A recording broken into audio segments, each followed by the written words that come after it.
you've discovered and how you're thinking about what you think anxiety signifies, how it's related to exploratory behavior, which I think you described as something approximating courageous approach, although you were talking about mice in that particular paper, and what you're thinking about with regards to the neural basis of these different behavioral responses, behavioral and emotional responses. Sure, I'd be happy to. And I should mention that these days my laboratory mainly focuses on humans. We still do some mouse work, but we, in partnership with people in psychiatry, we're doing essentially equivalent experiments in humans. So I'd be happy to elaborate there.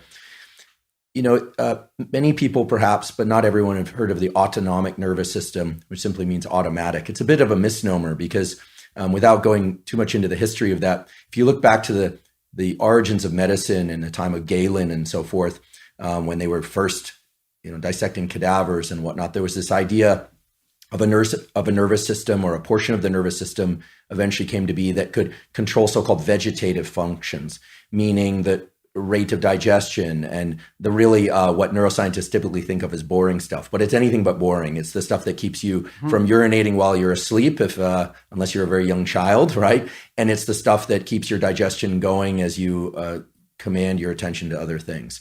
The autonomic nervous... Right. It's all the things that are too complex for us to think through. That's right. And they are, as you point out, immensely complex. And, nowadays with all this interest in the gut microbiome and things of that sort, I mean, these are tremendously complicated operations that are happening generally below our conscious awareness, and that are indeed vegetative. They can be controlled by emotion. We were all familiar with the idea that when we are emotionally distraught, that our digestion can be different, or et cetera. But typically, we can't control, for instance, in a conscious way, the rate of our digestion or the speed of our heartbeat in any kind of direct way. We can have a particular pattern of thought to control those. But in general, those functions were thought to be vegetative and outside of our conscious control. And the name autonomic nervous system sort of swallowed and overtook the vegetative part. So it includes that, but also three main aspects of body to brain signaling. And those three aspects are heart rate, could be quickening or slowing of heart rate. We are, and we can be very aware of that, some of us more than others. Gut, and especially the chemical composition and the extent to which our gut is empty or full. So heart, stomach, and then rate of breathing and sort of depth of breathing, meaning how much air we have available to us.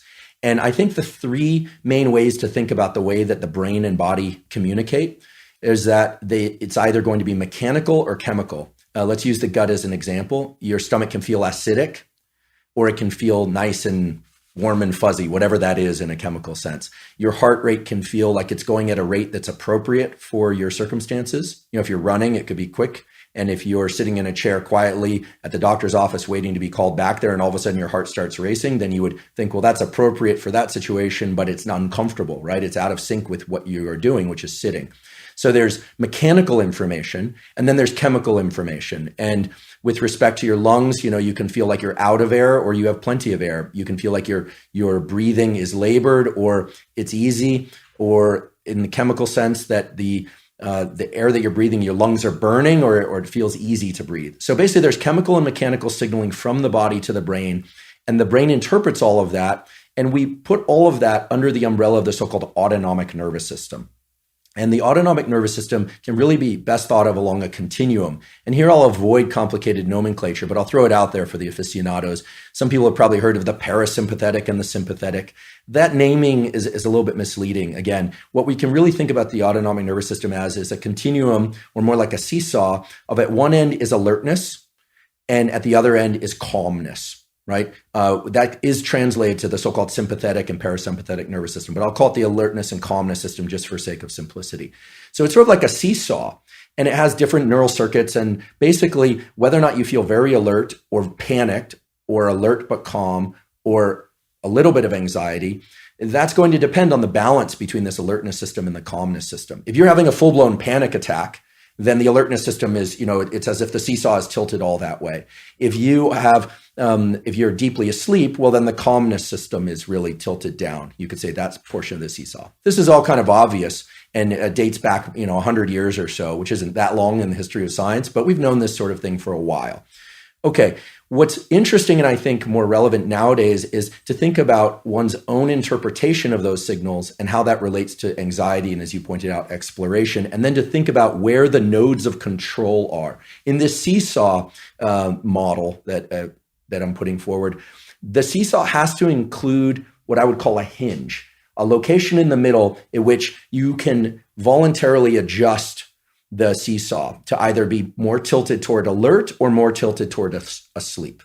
And for many people, they find that their overall level of autonomic arousal is either inappropriate or inadequate for the demands of their life. Inappropriate meaning their heart is racing, they feel more jittery, more as if movement would be the default and worry would be the default and anticipation is the default than is appropriate for their circumstances. Waking up in the morning and feeling stressed, for instance, immediately without any immediate cause or maybe stress about real life events. For other people, they feel more exhausted than they would like. They're having a hard time leaning into the pressures of daily life. Both of those, even though they have sort of polarized phenotypes, they look very different. In one case, over energized, and in one case, under energized. Both originate within the autonomic nervous system. And we can reliably say from work done in animals and humans that that is not the consequence of the alertness system or the calmness system being disrupted, but rather that hinge in the middle is dysregulated. And we now know what that hinge is. And this is based on work